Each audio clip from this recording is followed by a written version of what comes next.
Hey guys, you've heard of the Young Turks podcast because you're listening to it right now. But make sure that you subscribe and give it a 5-star rating if you like it. Thank you for listening. All right, back at the Young Turks for another day. Okay, we got a lot of stuff for you guys. I'm smiling now. I'm in a good mood. But we got a fighter show today. So yesterday, there was 4 different stories of Republican snowflakes getting their feelings hurt and crying. Today, we got a lot of story of fighters. So wait till you hear me on Deutsche Bank. Oh, the Democrats are the worst. They're the worst. And anyway, I'm so frustrated. We'll get to that later. But buried in one of these stories, not that one, another one, is a little old lady who Donald Trump tried to steamroll, and he messed with the wrong lady. Guy, you're gonna love that story. And then the fighting continues all the way through the 3rd hour, where we have maybe the 2 toughest guests we've ever had on the program. One's a cage fighter who's now running for Congress as a very strong progressive, and the other is Ojeda. Jeez, Lord mercy, this is gonna be a strong show. And speaking of strong, we tried to raise $100,000 for hosting a climate crisis debate / town hall. I was hoping we could do it eventually, but it was ambitious. We did it in 24 hours. So tyt.com/town hall. We're gonna keep going. We're gonna try to make this as good an event as we possibly can. And by the way, some people are asking, hey, debate or town hall, you know, what's going on here? Super legitimate question. As I said from day 1, minute 1, the whole point is to try to get a debate, to get them all on the same stage together. We are perfectly aware that the DNC rules do not allow that. We are trying to break the DNC blockade. And so it is an ambitious project. So we're working on moderators, candidates, groups that we're gonna work with as we speak. If you want to keep on going there, tyt.com/town hall, that would be great. I believe we're past $125,000 now. So you guys are amazing, best audience in the world by a factor of 1,000,000, okay? So let's go do this thing together and let's kick some ass together. And I wanna enlist you guys in also on another important project today that isn't about money. It's about taking action against corporate Democrats who are stooges for Trump. All right, now let's get started. All right, what do you got? All right, and I just want to mention we're at 129,400. Wow. Okay. Yeah. Jeez, Lord mercy. Keep it rolling, brothers. Oh, by the way, the Wolfpack film done. Passed $50,000 earlier today. You guys are amazing. So they have enough money for that, and they're gonna go forward. Best audience in the world. We do this show together. Let's do it. All right. Donald Trump is diverting hurricane relief funds and funds for the military for his border wall. This was a big story that broke yesterday, and we have some more details today on how this is supposed to go down. According to the NBC News reporting on this, the Trump administration is pulling $271 million in funding from the Department of Homeland Security, including the Federal Emergency Management Agency's Disaster Relief Fund, that's FEMA, to pay for immigration detention space and temporary hearing locations for asylum seekers who have been forced to wait in Mexico. Before I give you some more details, I just want to note that this money is actually separate from the $4.6 billion Nancy Pelosi willy-nilly gave Trump and then turned around and criticized the squad for being against. Let me continue. ICE would gain $155 million, all from FEMA's Disaster Relief Fund. The Department of Homeland Security will lose $116 million previously allocated for Coast Guard operations, aviation security, and other components in order to fund nearly 6,800 more beds for immigrant detainees.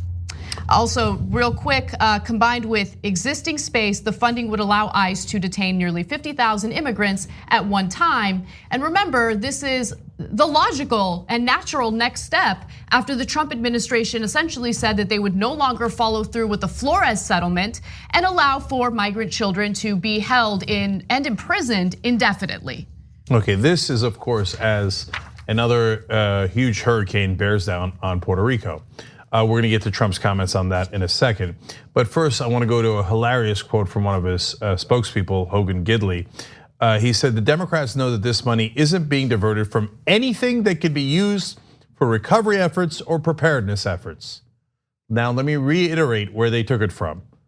FEMA's Disaster Relief Fund.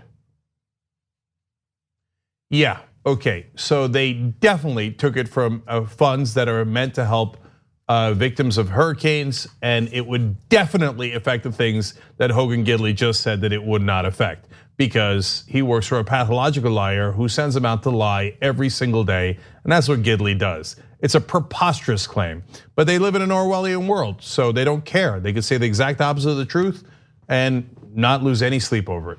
So understand that Congress voted to allocate this funding to these various organizations or government organizations. And then the Trump administration has decided to take that funding and place it wherever they'd like to do, or wherever they'd like to place it. And at the same time, there's absolutely no conversation happening with Congress. I mean, we're supposed to live in a democracy, right? Where there's a system of checks and balances, and he's just completely bypassing that, because why wouldn't he? He's an authoritarian, and we have Democrats in Congress who refuse to do anything about it. I mean, Nancy Pelosi isn't doing anything about it. What's the point of having Democrats control the House if they're gonna sit back and let Donald Trump just take money away from FEMA, which is desperately needed right now? That hurricane's gonna hit Florida. I'm very curious to see what Trump has to say about that. Well, if it hits his voters or white people, he might be slightly interested. Okay, we're gonna get to Puerto Rico, like I said, in a second. But I wanna double down on what Anna's saying. Previously in America, you could not just take money that was assigned by Congress in law, that the president signed into law, that's how things work, and just say, no, I'm just gonna take it and use it for something else. That's not what happens in our form of government. Now, these are the same Republicans who pretended to care when Obama was doing executive orders. They're like, oh my God, executive orders are unacceptable. Now Trump has crushed Obama's record on executive orders. He's done far more at this point than Obama had ever done. And now he's going around saying, well, I don't care what Congress appropriated the money for. I'm just gonna take it from there and we'll use it somewhere else. Now, on top of the crimes that he has committed, very, very, very clearly, this is a clear violation of the Constitution. So it's not one of those things that's arguable. You can't, well, okay, then Republicans, really, we have this rule now? Okay, what if we have a progressive president? Can he just say, you know what, I don't like the Pentagon's budget. I'm gonna move it all towards the Green New Deal. All right, maybe not all of it, I'm gonna move half of it. I'm gonna move $350 billion over to the Green New Deal. Do we have a deal? Is that the new rule? I can live with that rule, you want that rule? No, all of a sudden you're gonna start crying and go, oh no, it's unconstitutional. Well, this is unconstitutional. God damn it, Nancy Pelosi and Chuck Schumer, are you ever going to do anything? And so they're like, nope. Schumer today, as in their usual way, put out a strongly worded statement saying, oh, this is unacceptable and a breach of his constitutional duties. Wow, except it's not unacceptable because you just accepted it. And you know what you do? If they had strong progressives in charge, but you are moving the money that we appropriated in a legal way and you're doing it in an unconstitutional way. We're starting impeachment proceedings this afternoon. I'm not going to let you destroy the Constitution and say that the president can move any money he likes despite what Congress said. That is not how our government works. And if you're an idiot, ignoramus, who doesn't know the Constitution, we'll read it to you in your impeachment proceedings.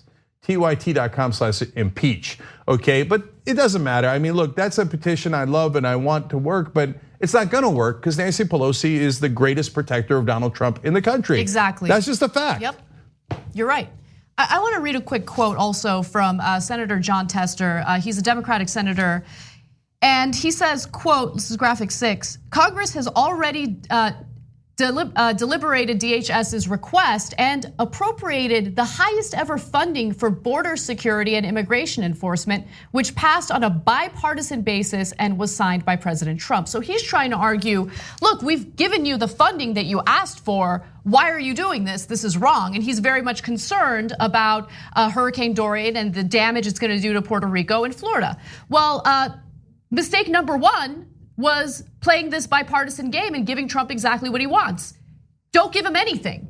Yeah. Period. Why are they playing games with him? Hey, can Democrats, if you're not gonna do anything, why don't you shut your mouths, okay?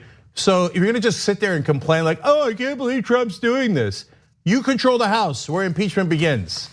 So spare me your crocodile tears while you let him run roughshod over the country. So now let's go to Puerto Rico. Hogan Gidley, that jokester, says that Trump has, quote, moved heaven and earth trying to help Puerto Rico. All right, I'm gonna give you Trump's tweet in a second. But Trump himself has also said, and by the way, I'm the best thing that's ever happened to Puerto Rico. I mean, who says that? What kind of I mean, if you had a person like that in your life, you'd banish him. You wouldn't be like, oh, God damn it, is he really? He's our uncle, the crazy uncle who comes over at Thanksgiving and says, I'm the best thing that ever happened to this family. Who says stupid stuff like that? And after you constantly insult Puerto Rico and then turn around and say the best thing that ever happened. I mean, come on, this guy's a goddamn embarrassment, obviously. So let's go to the tweet. Trump says, wow, yet another big storm heading to Puerto Rico. Will it ever end?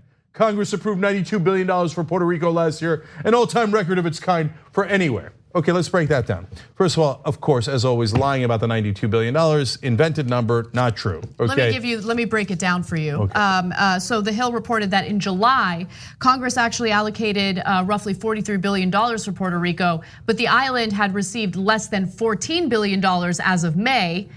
Trump signed a bill in June providing another $1 billion in assistance. Yeah. So that's it. That's what they've received. The number is nowhere close to what Trump mentioned in that tweet, $92 billion. So, $92 billion, pull it up, throw it in there. Who cares? Pathological liar. Okay, but that's, to me, the less interesting part of the tweet. Yet another big storm heading to Puerto Rico. Will it ever end? It sounds like he's blaming Puerto Rico. He is blaming Puerto Rico. What an idiot. What an unbelievably stupid person. By the way, there is something to blame. It's called climate change, because it makes the storms more significant, more severe, and there's now more of them. And so if you want the storms to end, of course, hurricanes overall will never end, but if there'll be less of them and they'll be less extreme, you would take action against not Puerto Rico that's getting hit by the storms, you ignoramus. You would take action against climate change. Instead, you sit there and go, I don't know. Will these storms ever end? I wonder where they came from. After you declared it a Chinese hoax. So look, everybody who's ever supported Donald Trump, look, no, that's not fair. If you change your mind and you've seen more information and you didn't follow politics that much, you've now seen him, you go, okay, I've had enough. That's fine. You still support Donald Trump after all this? I mean, you're a blithering idiot. It's unbelievable how stupid his followers are. Oh yeah, the hurricane, it must be Puerto Rico's fault. When is it ever gonna end with Puerto Rico and getting hit by hurricanes? You know what, why don't we ask the same question when a hurricane hits Texas or Florida or one of the red states where the majority of his voters reside. Let's ask that same question and see how they feel about it. What's going on with Oklahoma? Why all the tornadoes? Goddamn Oklahoma, well, why won't they stop the tornadoes? I mean, come on, man. We're having conversations with the dumbest people on the planet. And one of them is the president of the United States. And by the way, again, if you're a Republican, you go, but he won. You're right. That's why we're so pissed at the establishment Democrats, who are the biggest idiots and losers of all. Lost to this buffoon, and now say, oh no, we're so smart, you should pick Biden. And then turn around and go, well, resistance. And then they won't even resist them 1 inch. The establishment Democrats are so pathetic that they make Donald Trump look smart. All right, let's move on to some other news today. I'm glad you're in a good mood because I'm not, and no. I'm trying to keep it under control. No, wait, look. I said the stories are making. Wait till you get me on the stories. I don't know if 2 angry people would be good for the show. Okay, well, buckle up, brace for impact. Well, let's move on to the rest of the news. There have been a number of protests at various facilities that are imprisoning and detaining migrant children and asylum seekers. And so the CEO of Geo Group, this is a for-profit prison that runs and operates most of these facilities, is upset about these protests and actually sent out an internal email explaining to employees what's going on and how they're not the bad guys, they're actually the good guys. There's all sorts of myths about them. Now I'm gonna read from the actual email, which TYT Investigates obtained. Great reporting by Ken Klippenstein as always. And here's how it goes. George Zoli is the CEO who wrote this. On August 12th, 2019, our corporate office in Boca Raton was protested by Never Again Action. Never Again Action is a mobilization of different affiliated Jewish organizers whose goal is to shut down ICE. This new organization sprang up after Congresswoman Alexandria Ocasio-Cortez referred to ICE processing centers as concentration camps. So she was mentioned and she was blamed for these protests, but he doesn't go into the treatment of these migrants or the 24 migrants who have died in these facilities. He doesn't talk about that at all. He just talks about AOC and how it's her fault that these protests are taking place. Shown the Geo Group memo, a spokesperson for Never Again Action told TYT, direct action works. Damn right it does. I love it. I love the protesters, love them. They're so good. So more from the email. Again, this is George Zoli from Geo Group. False narratives and deliberate mischaracterizations were the basis for these recent events. Misguided individuals intimidated our employees and defamed the American flag at a time when we recently commemorated the birth of our nation and the 75th anniversary of our landing at Normandy. Okay, that's hilarious. So these guys, you've seen what happened to Never Again Action. One of the employees in one of the detention centers runs over them with a truck, right? And then, of course, the Republicans came out and started blaming the protesters, saying, well, I mean, what were they doing, attacking that poor truck while sitting on the ground? They deserve to be run over and have their legs broken, etc. So now the guy's saying, can you believe that they are, attacking the flag on the 75th anniversary of Normandy? Where did Normandy come from? We're talking about private prisons and detention centers and immigration. And he's like, and on the 16th anniversary of Arbor Day, can you believe they did this? What? Where the hell did that come from? I mean, it's just so pathetic. And on this 243rd day past Valentine's Day, I can't believe that they would do this. Let alone how many anniversaries have there been of Mother's Day, and yet they have done this to the flag.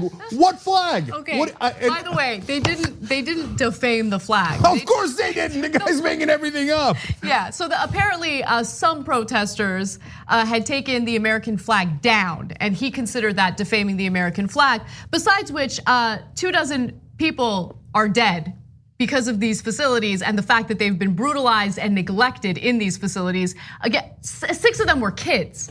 So, I mean, look, I get their hurt feelings over the American flag, but American lives or I should say lives should be more important. He doesn't want to talk about that, right? Yeah, I mean, it's an obvious diversion tactic, and Never Again Action didn't do that anyway. Right. So he's talking about Never Again Action and AOC, and then refers to a completely different protest where someone apparently took down an American flag. And they're like, oh, there's 12 people dead here.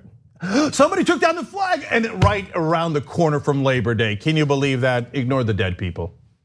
So let me go to graphic 4. Organizations that have threatened our employees or taken violent action against our company have also directly used the same terminology as Representative Ocasio-Cortez, including concentration camps. Look, these protesters are Jewish Americans. Many of them are Jewish Americans. And so they understand what concentration camps are, which is why they have sprung into action. So to blame everything on AOC and to use her as a scapegoat rather than taking personal responsibility for the brutalizing of migrants is ridiculous. And also a spokesperson said, quote, "We don't play a role in passing criminal justice or immigration laws, and we have never advocated for or against criminal justice or immigration enforcement policies." That is a flat out lie. For-profit prisons in this country have not only pushed for tough on crime policies when it comes to undocumented immigrants, they have pushed for tough on crime policies when it comes to you, when it comes to me, when it comes to all Americans participating in non-violent behavior like smoking pot. Okay, they have a long history of pushing for and imprisoning nonviolent drug offenders. And in the case of migrants, let me just note, GEO Group spends at least $1 million each year since 2016 lobbying federal government on issues like homeland security appropriations. In 2016, a GEO Group subsidiary contributed $225,000 to a pro-Trump super PAC and an additional $250,000 for the president's inaugural committee. What happened to lobbying us? Well, golly gee, I've got the vapors. I would never do that, especially not on the 75th anniversary of Normandy. Okay, no, Kenny Clips did a great job of not only finding the documents here, but also giving you the context of the fact that they in fact have done a ton of lobbying.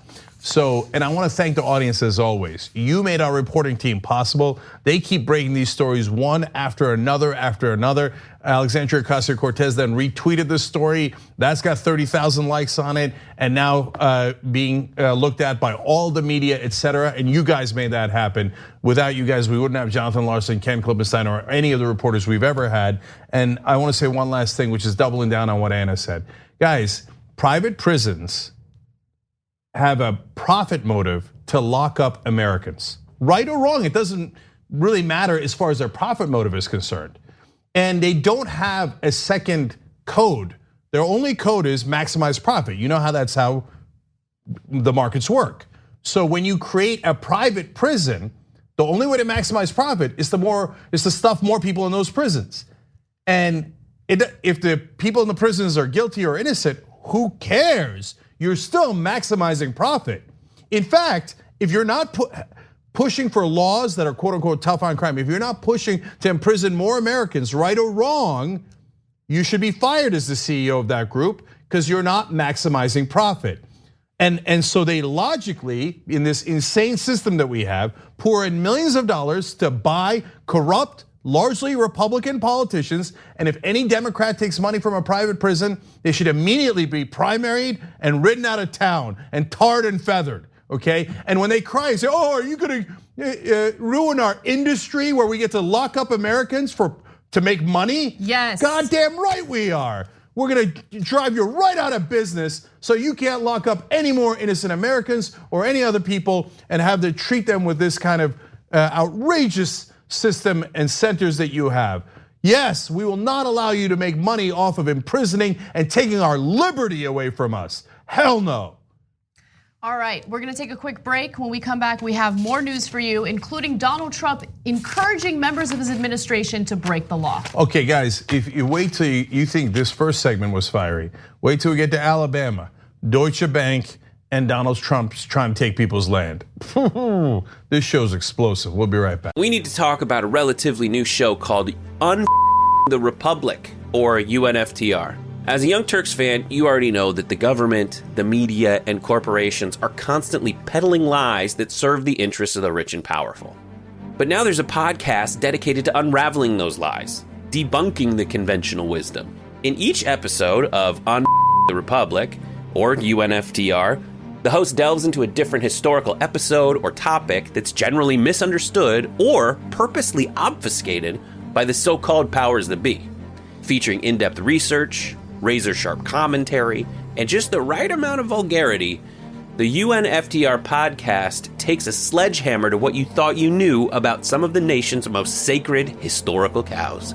But don't just take my word for it. The New York Times described UNFTR as consistently compelling and educational, aiming to challenge conventional wisdom and upend the historical narratives that were taught in school. For as the great philosopher Yoda once put it, you must unlearn what you have learned. And that's true whether you're in Jedi training or you're uprooting and exposing all the propaganda and disinformation you've been fed over the course of your lifetime. So search for UNFTR in your podcast app today and get ready to get informed, angered, and entertained all at the same time.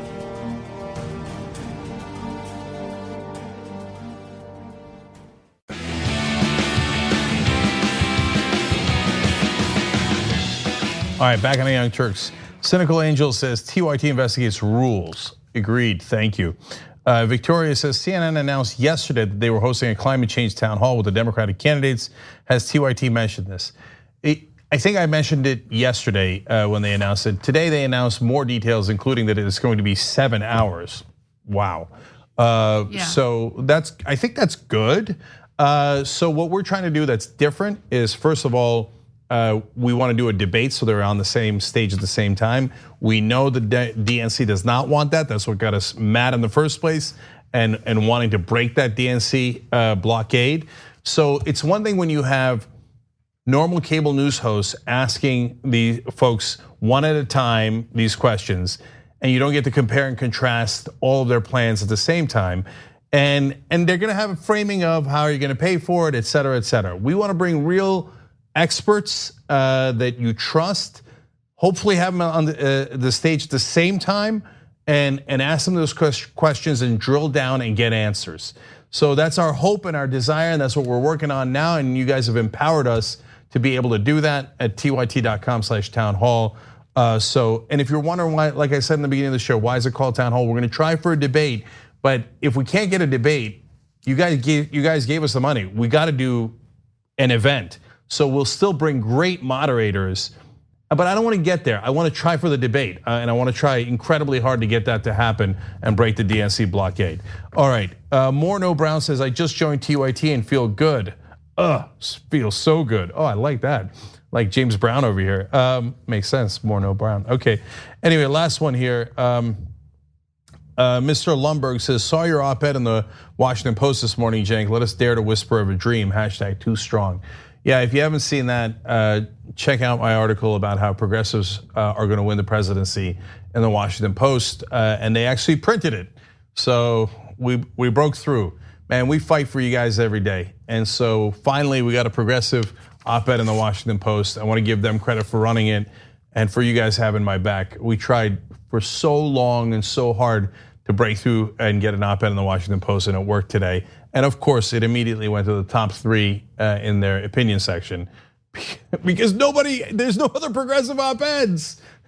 And so anyway, you guys are awesome, thank you. All right, so just a few announcements. First off, Kirsten Gillibrand has dropped out of the Democratic primaries because she had no chance. And we're not doing a separate story on it because there's really nothing else to say. So I just wanna make sure you guys know about it. And then if you're wondering, hey, where should I keep my money? Where can I do it ethically? Go to Aspiration. If you go to aspiration.com/TYT and open an account, TYT will add a little bonus to that, and it is a free month of TYT membership. So go to aspiration.com/TYT, sign up for an account, and then go to tyt.com/free30 to get your free 30-day TYT membership. Okay, guys, last 2 things about that. One is, look, on converting companies into being good guys, it's a super long-term project. But I love getting sponsors that are actually doing the right things. And if that works, the free markets will eventually lead to companies realizing, hey, maybe we shouldn't do terrible things in the world, otherwise we're not gonna have any customers. So it's a long-term project, but that's part of it, and I love that you guys are participating in it. And last thing on Gillibrand, it's plenty I had issues with, her change of stance, et cetera. But her proposal on democracy dollars to create $600 for public financing that every citizen would get to allocate was actually a great idea, and I don't want that to slip away. And I want to talk about that more as we go along. And so she did contribute to this conversation in a positive way, at least through that, and that was significant. Okay. Donald Trump is encouraging individuals who work for him and government officials to break the law. And he wants to do this in order to speed up the process of building the border wall, which he has conceded will not actually stop undocumented immigrants from coming into the country. He has conceded that, but he wants a win for his campaign. So again, he's encouraging people to break the law. So Trump has directed aides to fast track billions of dollars worth of construction contracts, aggressively seize private land, and disregard environmental rules. He has waved off worries about contracting procedures and the use of eminent domain, saying, take the land, according to officials who attended the meetings. He also has told worried subordinates that he will pardon them if any of these issues end up leading to some criminal issues, right? So if there are any potential wrongdoing, should have to break the laws to get the barriers built quickly. So he's like, look, go ahead and break the law, give me this win so I can have a better chance at getting reelected. And if you run into some legal issues, don't worry, I'm gonna go ahead and pardon you. Yeah, so we're gonna get to some of the absurd and cruel parts of this fence building. But I want to address the taking the land and breaking the law part first. I'm going to quote the Washington Post here. Former White House Chief of Staff John Kelly would often tell administration officials to disregard the president's demands if Kelly did not think they were feasible or legally sound, according to current and former aides. So basically, Chief of Staff said, look, the president's an idiot. If he tells you to break the law, don't do it. You will be in a lot of legal trouble if you do that. So that's what the Chief of Staff used to say, but he's gone. We have another crook in there now.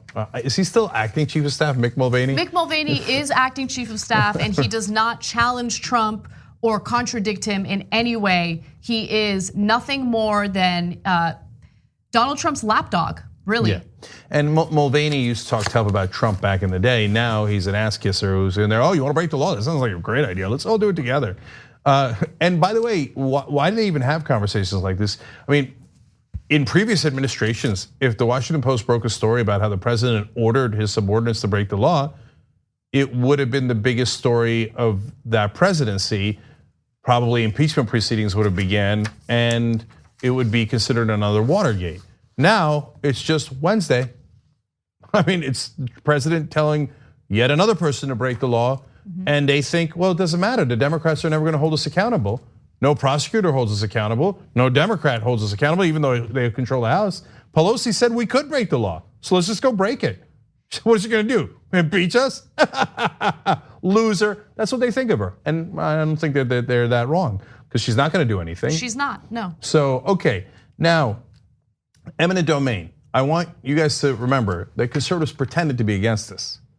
Remember, conservatives have actually no principles other than the remaining conservatives, other than we hate the others.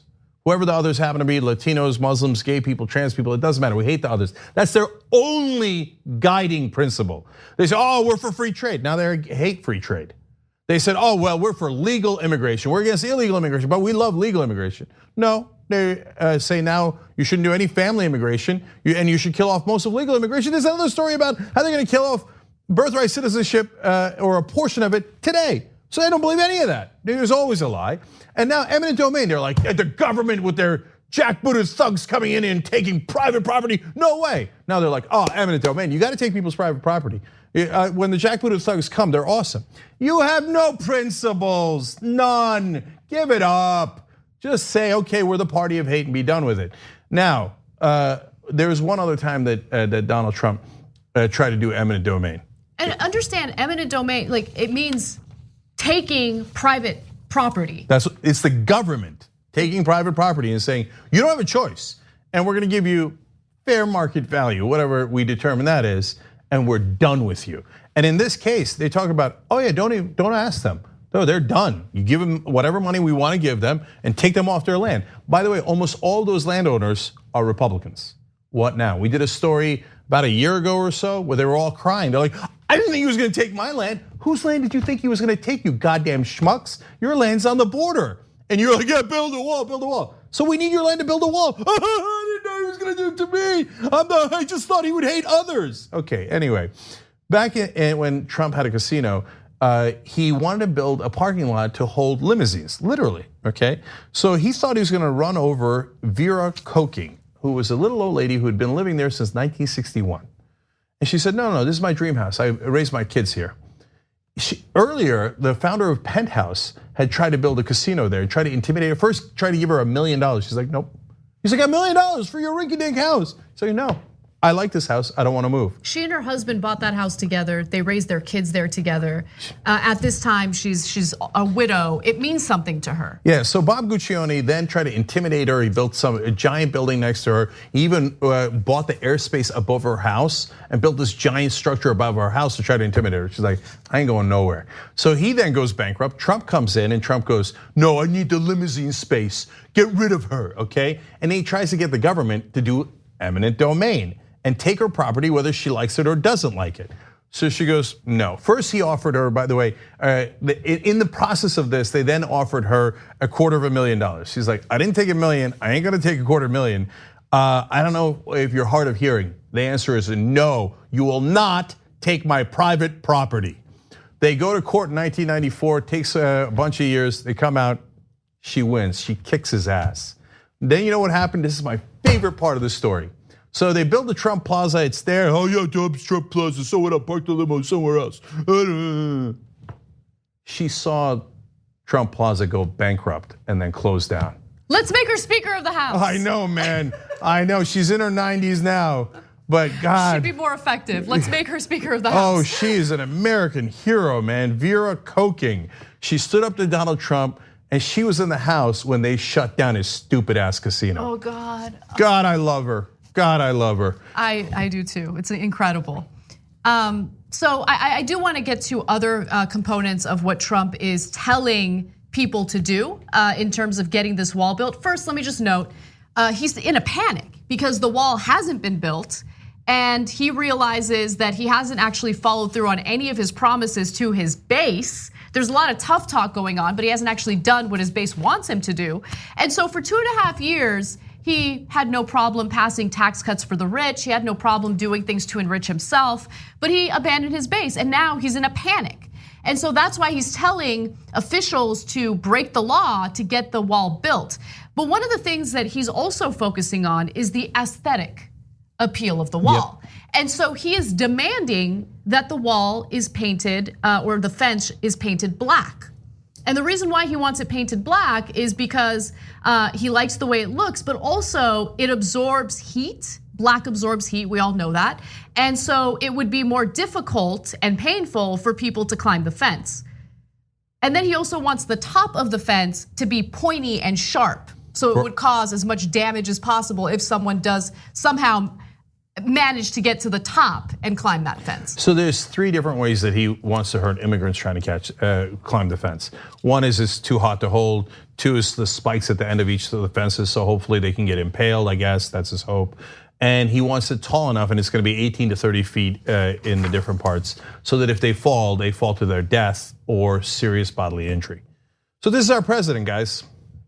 And the party of hate loves it. They're like, oh my God, these poor people who are running for their lives, desperate to get into this country for hope and opportunity like our ancestors. Oh man, it'd be great if they got impaled or fell to their death. That's the Republican Party, filled with monsters. So, and by the way, it costs so much more money. It does, yes. He's gonna waste a ton of money on that. Yeah. Before we get back to that, one more thing about Vera Koking. She eventually did sell the house when she moved. There was a mystery buyer, but it's a longer story and I wanna save it for the post game, but don't miss it. tyt.com/join to become a member and get the last half hour of the Young Turks where we give you those extra stories. And Koking also said Trump at the time, back in '94, she called him a maggot, a cockroach, and a crumb. God, I love her. And when I saw who bought our house, I was like, no, really? So, okay, we'll save that for the post game, last half hour of the Young Turks, tyt.com/join. But back to how much it costs. Exactly, so it's gonna cost quite a bit more to paint the fence black. And let's go to graphic 9. Trump has insisted that the barriers be painted black. According to internal analysis, painting or coating 175 miles of barriers will add between $70 million and $133 million in cost. Trimming the amount of fencing the Army Corps will be able to install by 4 to 7 miles. So the wall will actually end up being shorter and it'll end up costing a lot more money because Trump insists on painting it black. Yeah, and by the way, sharpening the tips because they're not black already. So at one point, the military actually sent troops down there to paint a part of the fence that already exists because Trump demanded that it be black, and that cost $1 million. And that was a tiny part of the fence.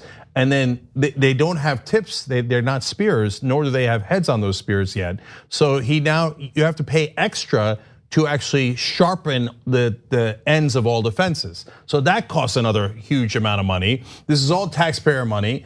And so part of it is, I get it, he wants the fence to be harder to cross, right? And I'm sure conservatives will love that. Part of it is he's a child. And so they tried to talk him out of it because of how much more it'll cost taxpayers. He's like, no, I want to give me back, I want to give me back. This is similar to what he did with Air Force One. They're like, okay, we're designing Air Force One. Someone made the mistake of telling him that. He's like, I want to be involved. They're like, why? Are you an aeronautical engineer and we don't know that? He's like, I own Trump airplanes. They're like, didn't that go bankrupt? Yeah, it did, but still. And so, you know what they had the child do? They had him pick the colors.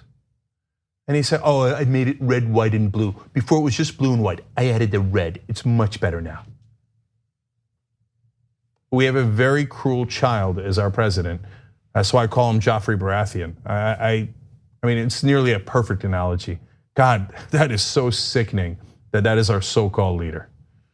We got to take a break. When we come back, I am going to tell you how the Alabama Republican lawmakers are going after Ilhan Omar, and we will rage on that story. At TYT, we frequently talk about all the ways that big tech companies are taking control of our online lives, constantly monitoring us and storing and selling our data. But that doesn't mean we have to let them. It's possible to stay anonymous online and hide your data from the prying eyes of big tech. And one of the best ways is with ExpressVPN. ExpressVPN hides your IP address, making your active ID more difficult to trace and sell to advertisers. ExpressVPN also encrypts 100% of your network data to protect you from eavesdroppers and cyber criminals. And it's also easy to install. A single mouse click protects all your devices. But listen, guys, this is important. ExpressVPN is rated #1 by CNET and Wired magazine. So take back control of your life online and secure your data with a top VPN solution available, ExpressVPN. And if you go to expressvpn.com/TYT, you can get 3 extra months for free with this exclusive link just for TYT fans. That's expressvpn.com/TYT.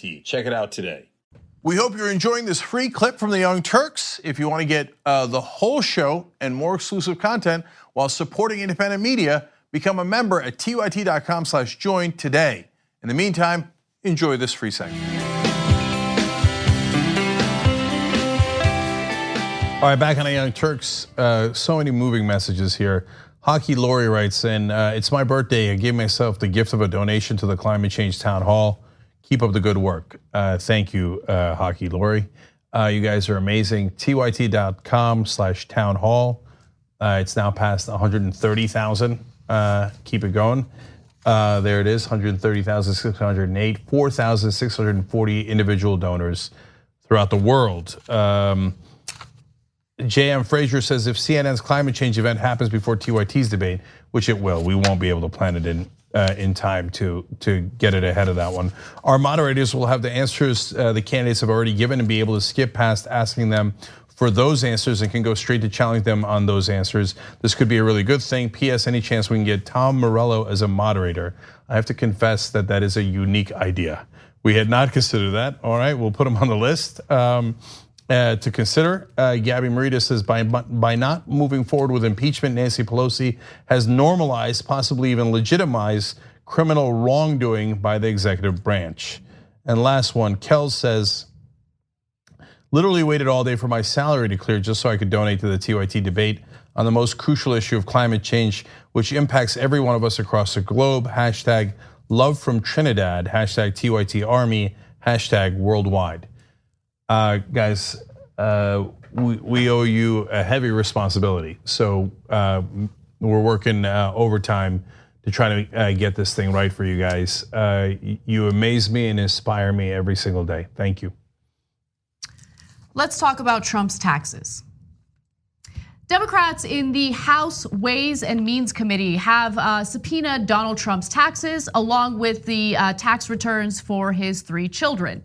Now, Deutsche Bank has finally confessed that it does have taxes pertaining to the Trump family. However, it's unclear which family members these tax returns belong to. Now, I'm gonna kind of run through this story and tell you how it went down from beginning to end. The latest news, though, is that Deutsche Bank said in a court filing that it has tax returns relevant to House Democrat subpoenas for financial records of President Trump, his family, and his businesses, but the bank didn't publicly identify whose returns it had.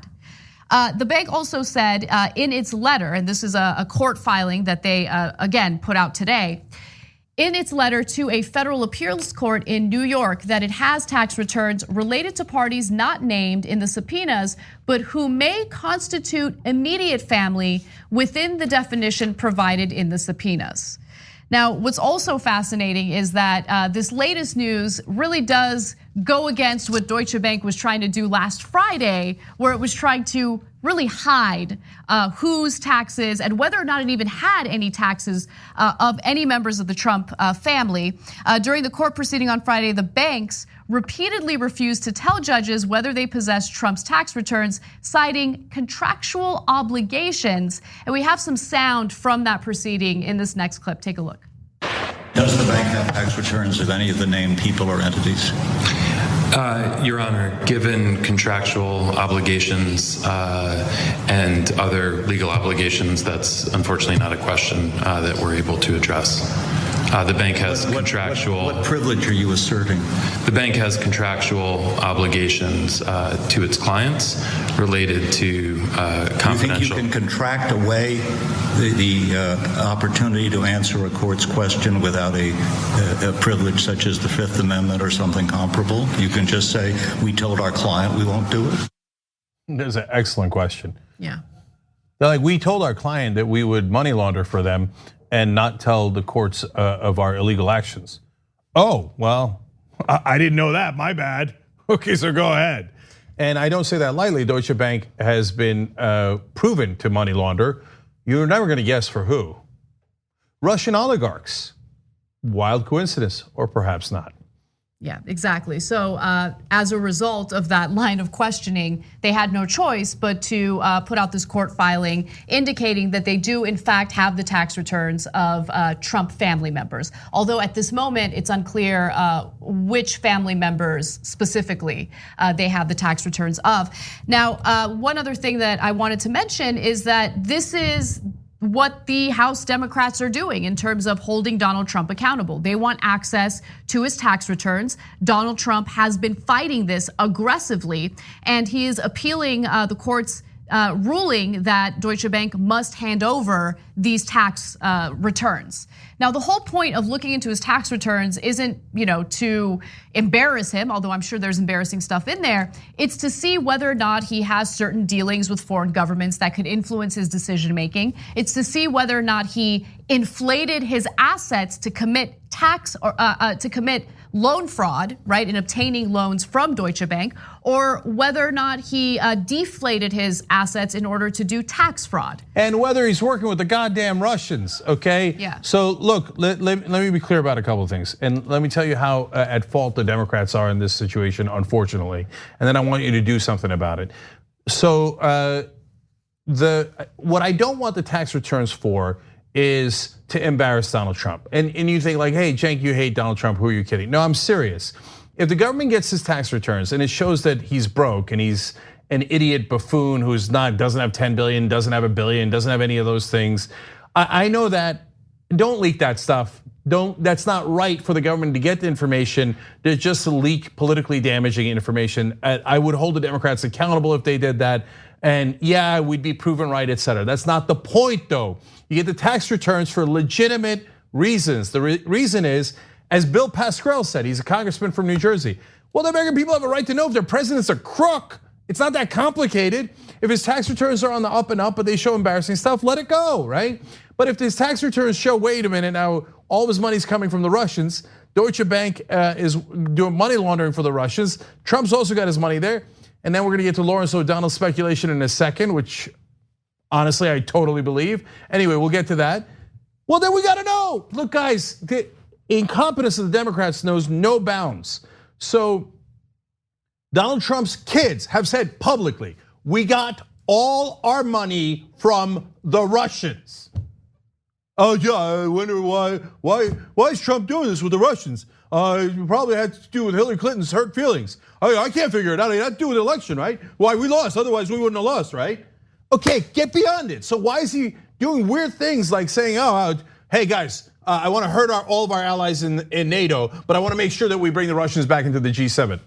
Why is he doing that? Maybe, I don't know, maybe, I guess I'm the genius, right? I figured out that maybe the things that are in the public record might be connected. The fact that they got all their money from the Russians might be connected to the fact that Donald Trump is currently serving the Russians. Wow, I'm so goddamn smart.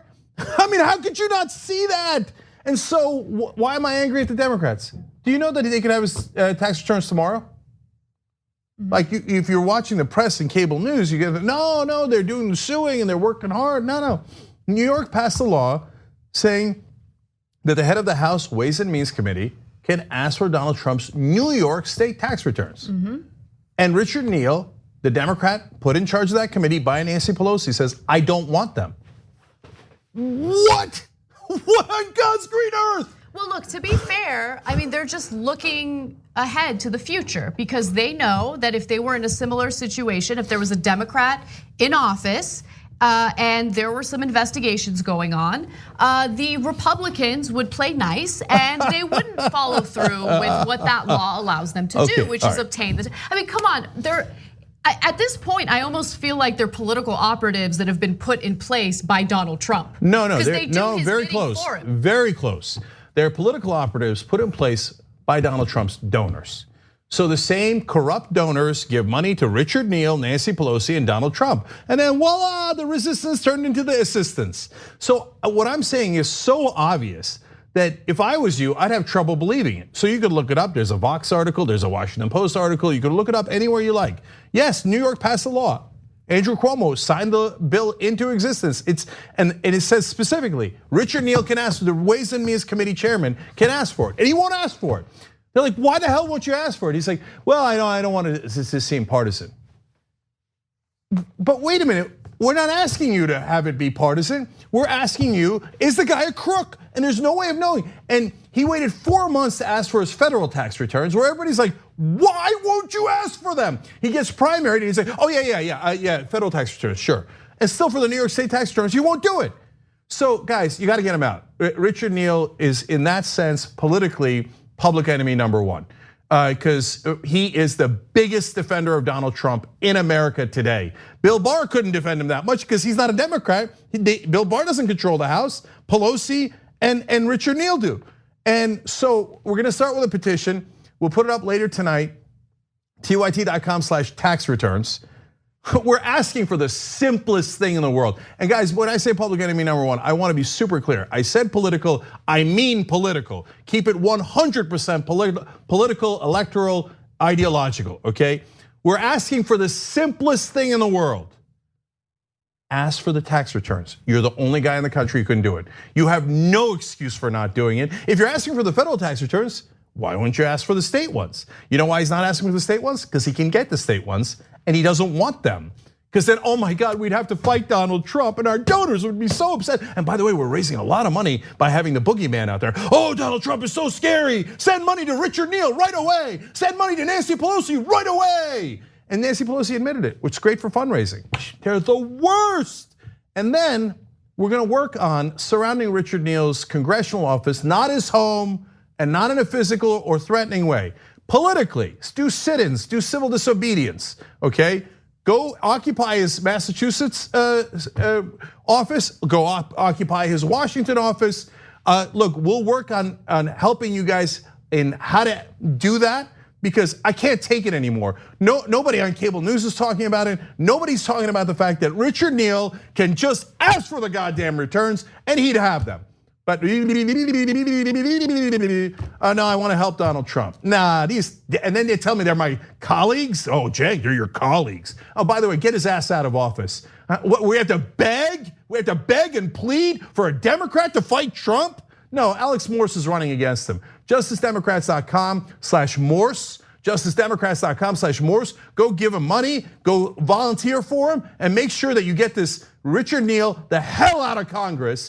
Because they're all sellouts who work with the Republicans, who work for the goddamn donors. Resist, what resist? So now to O'Donnell, he comes out, we got the clip. Yeah. And now look, guys. Let's reset this. Let's calm down, because this is the fun element of the story. All right. So MSNBC was covering the Deutsche Bank tax filings for Donald Trump.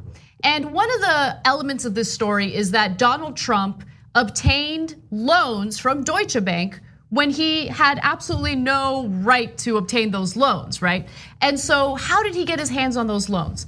Well, Lawrence O'Donnell in his reporting said something to Rachel Maddow that was a little problematic. Take a look.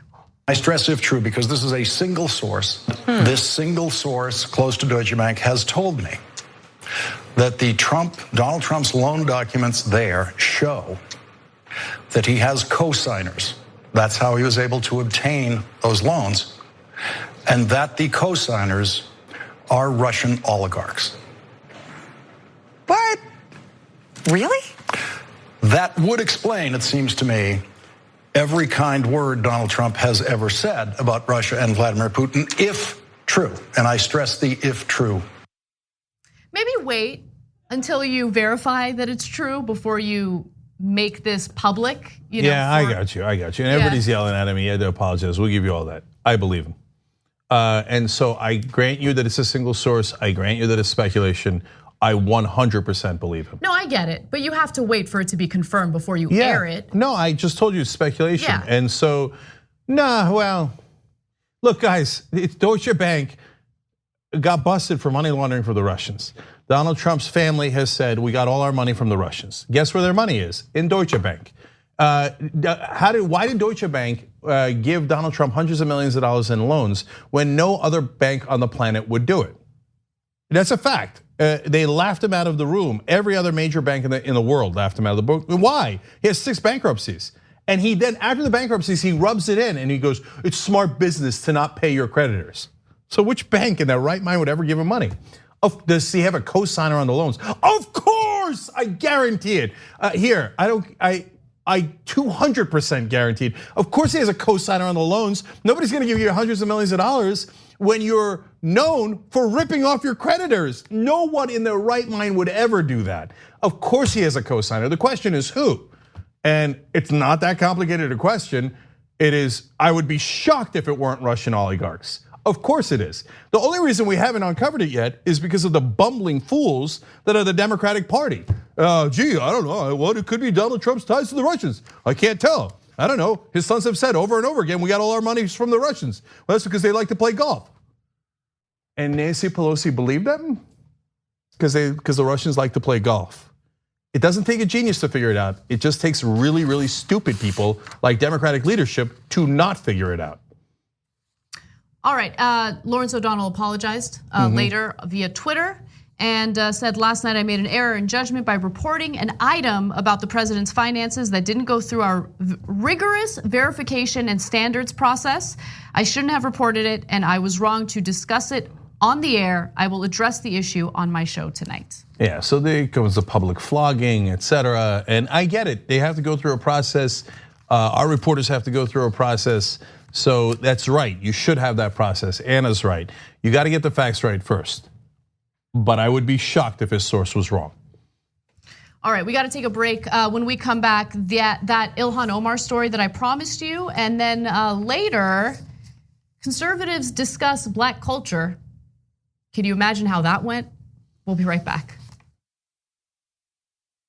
Thanks for listening to the full episode of the Young Turks. Support our work, listen ad-free, access members-only bonus content, and more by subscribing to Apple Podcasts at apple.co/TYT. I'm your host, Cenk, and I'll see you soon.